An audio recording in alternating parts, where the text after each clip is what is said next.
In this video, I'm going to be talking about balance and stability and how we can maintain or even improve those. Now, we are fully aware, I know, that as you get older, your balance deteriorates. And you've probably experienced that a little bit already. I know that I have.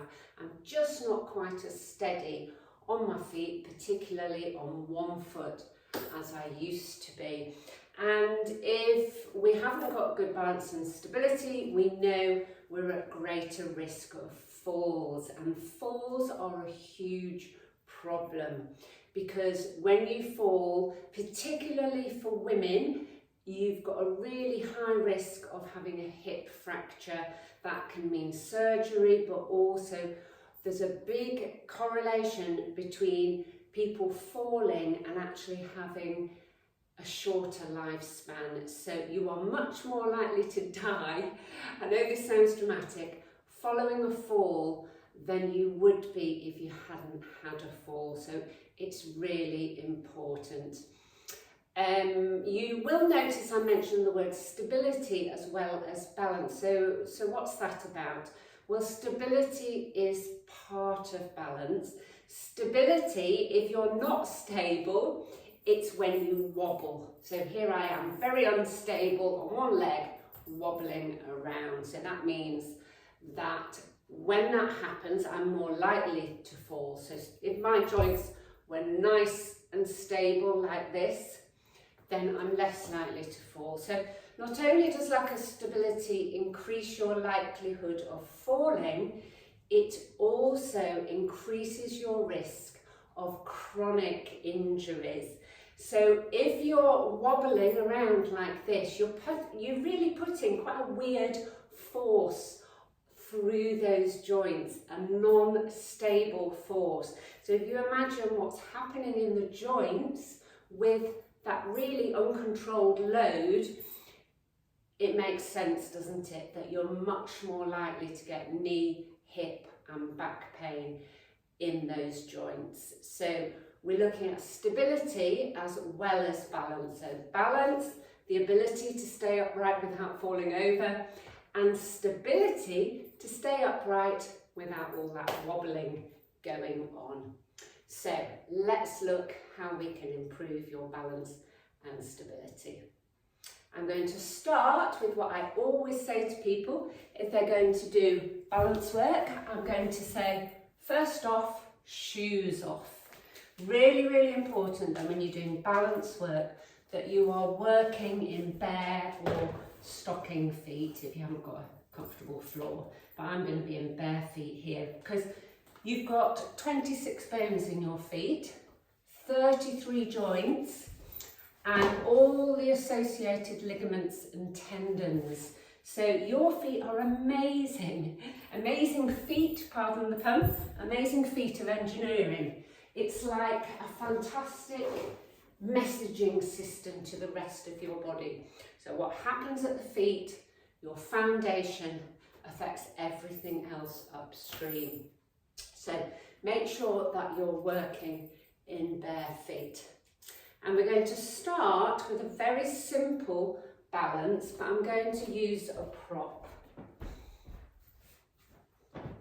So here I've got a yoga block. Now if you haven't got a block, you can use some books or something else, a box or something you've got around the house. You could even use the bottom step of the stairs. Now, the stairs are particularly good because you've usually got a handrail with the stairs. I'm going to use a chair here. You could use a wall, a countertop in the kitchen, whatever. But it's very useful just to have something there to pop your fingers on if needed. I'm going to stand on the block and we'll do our single leg balance.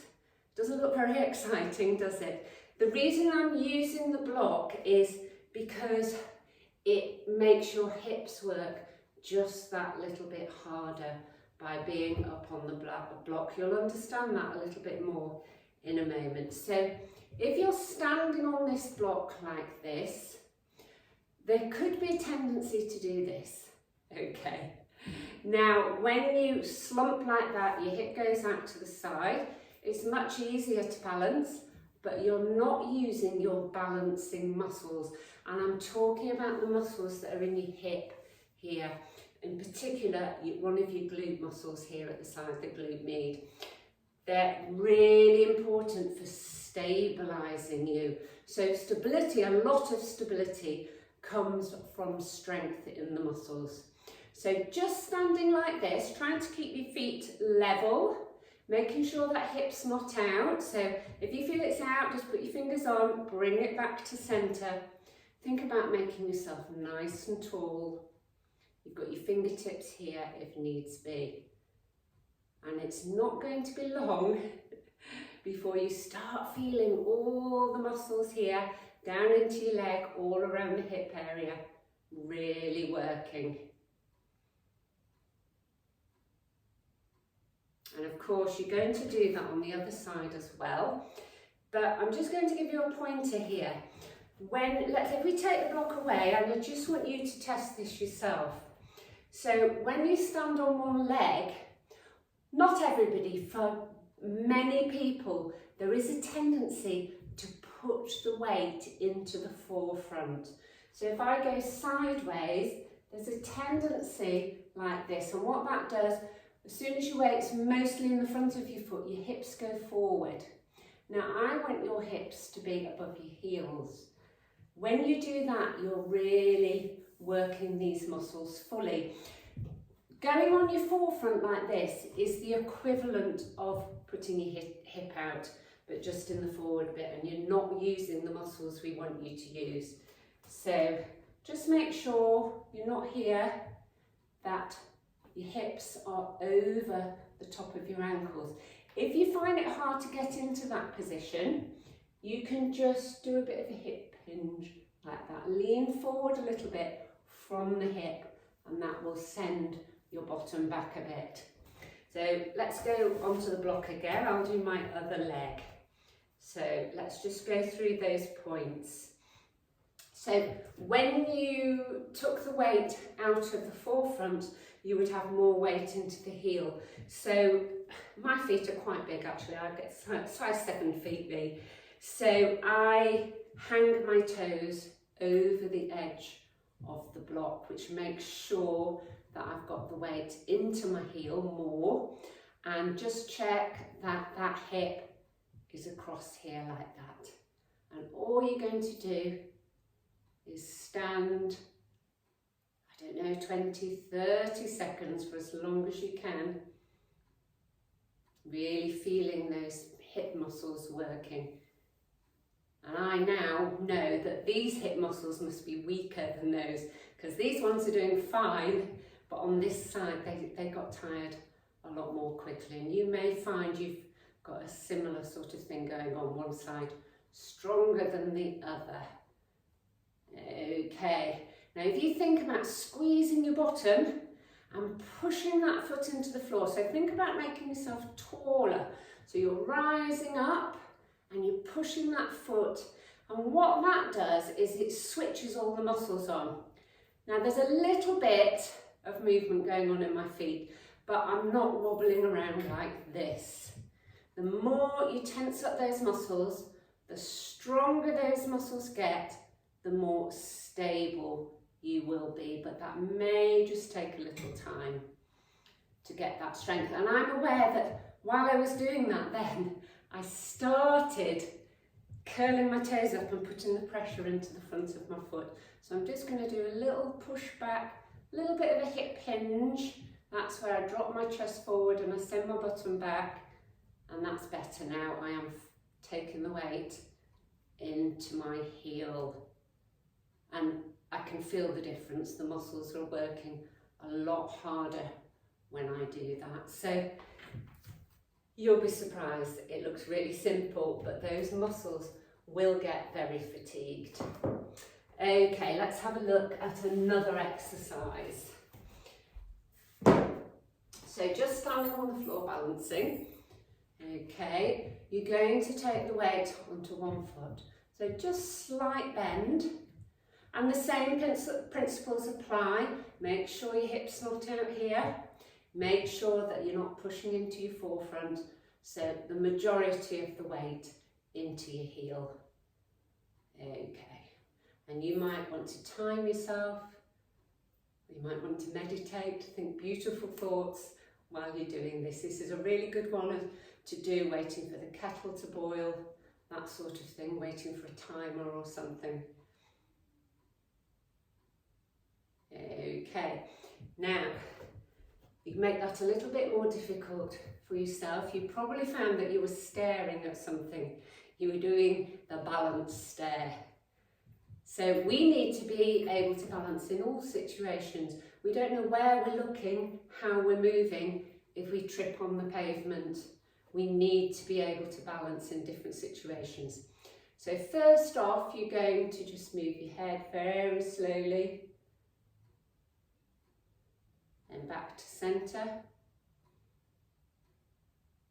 And I can sense I'm not as stable when I do this.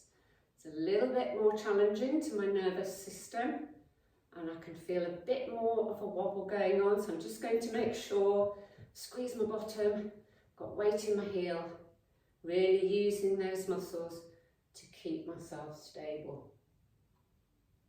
To centre, and then over the other side. Or you can try it this way. I'll swap legs actually, because that hip is getting very tired. Okay, so if we do that again this time, make sure those muscles are all switched on. And this time, instead of moving my head, ooh, I'm just scanning the room with my eyes, going from side to side, up. Oh, you can see that's even more challenging for me. A little bit of a wobble. I'm glad I've got the chair here. Looking at the floor, side. And finally, of course, you know what I'm going to say. We've all been there, haven't we? I really am going to need the chair this time. Okay, I'm going to take onto the other foot, so checking my hip, rising up tall, pushing that foot into the ground, weight into my heel, and I'm going to close my eyes. And that, you can see my leg, can't you, wobbling. It's so much harder with your eyes closed. Okay, so 3 levels there. Start with the first one. If you can manage that without too much of a wobble, you've got that stability, move on to the next one and then challenge yourself, eventually with your eyes closed. So, third exercise. All of this is training your nervous system, but it's also strengthening those muscles. Every time you're standing on one leg, you could feel it, you were getting tired around here, you're strengthening those balance muscles. There's no way to go but up. You do this and you are going to get stronger and you are going to get better at balance. So exercise number 3 is called foot clocks. So on one foot, maybe I should have had the chair back, I don't know. I'll see if I can do it without the chair. Okay, you're just going to put your foot in front, then to the side, behind you, all the time keeping that lovely posture, and last one like this. Now that is the simple version, but we're going to increase the range of motion, and we'll do that by bending this knee a little bit. So this time, I'm going to reach further forward and back up. So bending and straightening my knee each side. You can see that wobble, can't you? Back up and behind me. Keeping my back straight, just bending my knee, hinging at the hip. And this one across and up. Whoa. If you feel any pain in your knee by doing that exercise, reduce the range down. This is in fact a really good exercise for strengthening your knees as well. But if you're feeling it too much in your knees, then simply reduce the range. As you get stronger over a couple of weeks, even longer it may take, then you can start bending that knee just a little bit more need to practice this until you feel strong enough to really bend it. Like that. So obviously you're going to do those wall clogs on both sides. So there you have 3 exercises really going to help improve your balance, train your nervous system, make those muscles stronger. It's so important. Let's see if we can prevent those falls, make you live longer and happier. No falls with good balance and stability.